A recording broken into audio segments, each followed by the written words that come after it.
Mankapur police station के वरिष्ठ अधिकारी, पुलिस अधिकारी शुभांगी मानखड़े से मिलने आए हैं, क्योंकि उनका न्यू अपॉइंटमेंट है। और हम नागपुर आवाज़ की तरफ से हम आपका हार्दिक अभिनंदन करते हैं कि आप नए पीआई हमारे मानकापुर पुलिस स्टेशन में मिले हैं।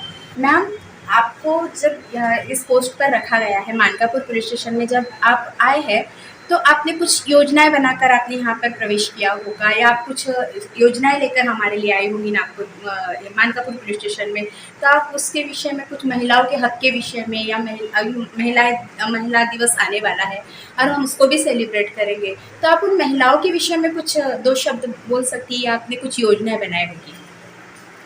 ज़रूर मैडम, मैं यहाँ पे 21 तारीख को यहाँ पे ज्वाइन हुई हूँ। मेरी न्यू पोस्टिंग है। जहाँ पे भी मैं रहती हूँ, जहाँ से भी मैं आती हूँ, तो महिलाएं का जो विषय है ये बहुत संवेदनशील रहता है। तो मैंने हर प्रकार से उनकी मदद करने का प्रयास किया है।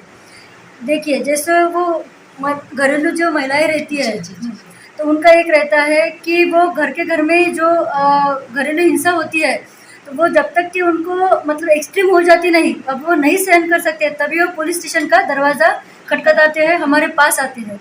ये बात तो सभी जानती है। पर ऐसा रहता है कि जब वो आते हैं तब यहाँ पे उनकी जो कंप्लेंट रहती है वो उनके इमोशन को समझ के लिया जाना चाहिए। एक पहला प्रायोरिटी वो रहती है, उनके हिसाब से ली जाती है। वो कभी कभार ऐसे रहता है कि उनको वो घर मतलब ससुराल उनको छोड़ना भी नहीं रहता, और कंप्लेंट भी दाखिल नहीं करनी पड़ती, मतलब करना नहीं चाहते, गुनाह नहीं दाखिल करना चाहते, ऐसे भी रहते हैं। तब हम उनका काउंसलिंग भी उस प्रकार से करते हैं। कुछ महिलाएं ऐसी रहती है कि जिनको पुलिस का गुनाह दाखिल करने के बजाय और कुछ माध्यम चाहिए, जैसे वो उनके घर में रहे, तो उस प्रकार का जो रहता है डोमेस्टिक वायलेंस एक्ट के तहत हम उनको समुपदेशन करते हैं। काउंसलिंग तो मैं खुद ही करती हूँ, क्योंकि ये थोड़ा सा भावनिक सेंसिटिव विषय रहता है।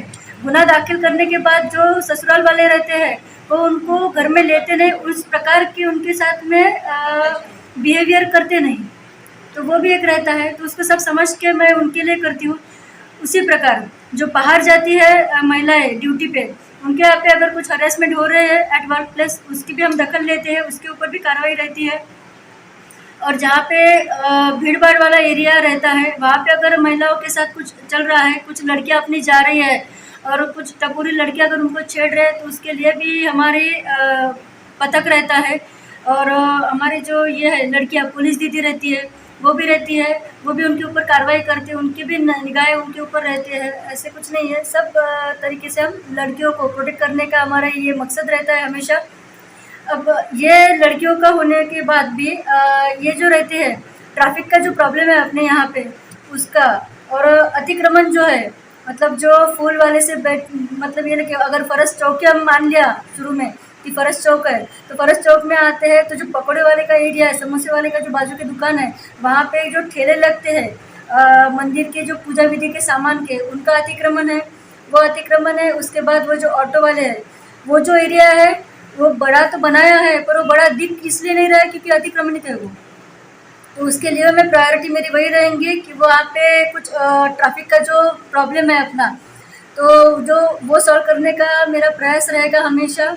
और बाकी जो क्रिमिनल्स है, अवैध धंधे तो मैं पूरी तरह से बंद है पहले से ही, और मैं उनको अगर कुछ उछल कूद कर भी रहे होंगे लोग, उनको मैं ये करूँगी, उनके ऊपर भी कार्रवाई करूँगी, और एरिया को हमेशा ये करूँगी मतलब कंट्रोल में रखूँगी अवैध धंधों का।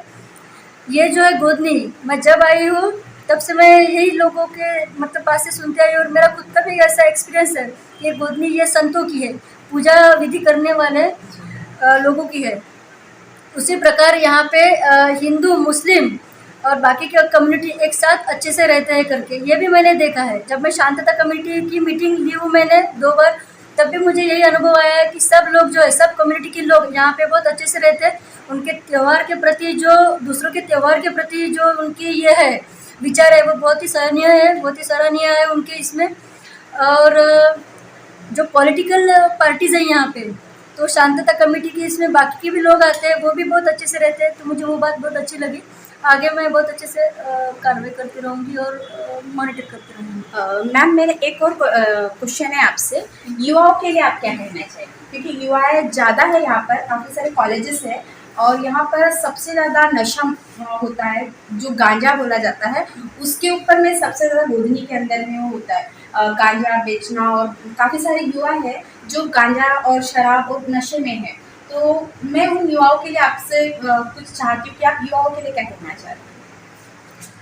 जो युवा पीढ़ी है, अब ये जो युवा पीढ़ी है उनको खुद को नहीं पता कि वो किसको फॉलो करके वेस्टर्न कल्चर को फॉलो करने जाती है, फेसबुक पे जाती है, सोशल जो मीडिया है उनका फेसबुक के जो भी ये रहते हैं तो वहाँ पे उनको वही दिखाई देता है कि बहुत लाइफस्टाइल अलग प्रकार की लाइफस्टाइल दिखाई गई है वहाँ पे।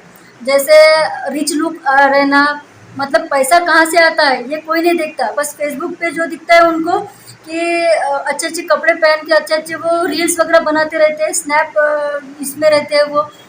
तो ये जो है, ये जो युवा पीढ़ी है, ये पैसे कहाँ से आते हैं, नशा करने की उनकी जो आदत है, तो ये अलग अलग प्रकार का है। तो वहाँ पे जाके मैं उनको भी समुपदेशन करूँगी, कॉलेजेस में जाके भी विजिट करूँगी। और हमारे यहाँ पे ये जो नशा करते हैं इनके लिए पुलिस काका है, तो पुलिस काका के साथ मैं खुद जाऊंगी, वहाँ पे काउंसलिंग करूंगी। और जो यहाँ पे धंधा ये करते हैं, जैसे गांजा बोल रहे हैं, नशा ड्रग्स का, तो उनकी गोपनीय माहिती लेके उसके ऊपर भी रिस्ट्रिक्शन लाने का मैं और प्रोहिबिट करने का मैं बहुत प्रयास करूँगी। ये जो है ना गांजा या फिर युवा पीढ़ी को जो नशा है, ये मेरे लिए बहुत सेंसिटिव विषय है। इसके पहले मैं कपिल नगर पुलिस स्टेशन में भी थी, तब भी मुझे माड़ा एरिया है वहाँ पे, वो पे भी ऐसे ही है, युवा वर्ग जो है वो नशे की आदत में लत में है करके मैं वो भी ये किया है, देखा है। तो मेरा वो बहुत ही संवेदनशील और इमोशनल एक ये है मेरा, मैं इसको हटाने का और दूर करने का ज़रूर प्रयास करूँगी। स्टार्ट। जैसे कि आपने देखा, हम मानकापुर पुलिस स्टेशन में उपस्थित थे और पीआई मैम से हमने बात किया, शुभांगी वानखेड़े मैम से, जो वरिष्ठ पुलिस अधिकारी है। उन्होंने महिलाओं के विषय में काफ़ी सारी जानकारियाँ हमें दी कि वो महिलाओं के हक़ के लिए लड़ने वाली है, यहाँ पर महिलाओं पर अत्याचार ना हो इसके लिए भी वो काफ़ी सजग है। देन उन्होंने नशा मुक्ति, एक बहुत अच्छा मुद्दा हमने जब उठाया था, नशा मुक्ति, और मैम चाहती है कि नशा मुक्त ये नागपुर हो या हमारा मानकापुर हो। देखते हैं, अभी आगे आने वाला पल ही बताएगा कि हम जो शुभांगी मैम है वो इसमें कहाँ तक के सफल होती है। नागपुर आवाज़ के साथ मैं संजना एंड्रूज, नमस्कार।